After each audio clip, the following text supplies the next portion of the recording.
হায়াতের তেল পাইবা না খুঁজলে জনম ভরি, হায়াতের তেল পাইবা না খুঁজলে জনম ভরি, পাংচার হইয়া গেলে চলবে না আর গাড়ি, হায়রে পাংচার হইয়া গেলে চলবে না আর গাড়ি। এটা পাংচার হইলা কইবা, এটার মধ্যে তো কোনো লিক দেখি না, এটা তো সেইনে চলে। এটা তো একটা কতই বাদ আমার চাচা।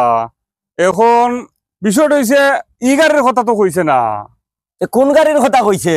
গীতিকারে যে গান লেখছে আমরা তো বুঝি যে পাংচার হইলে চাক্কার যদি বাতাস যায় গি এই গাড়ি চলবো নি না, ইকান তো ঠিক চলতো নাই। আচ্ছা এখন মানুষের যদি শ্বাস যায় গি এই মানুষের আর জান থাকবো নি না, ইকানো এই মানুষ কি তুই যাই মরা এই মানুষ আর চলতে পারবো নি, চলতে পারতো না। ও যে গীতিকার তাই বুঝাইছুন যে বাতাস গেলে গিয়ে গাড়ি যেমন চলতে পারে না তেমনি মানুষের বাতাস গেলে কি মানুষ আর চলতে পারে না, মানুষ হয়ে যায় কি মরা লাশ।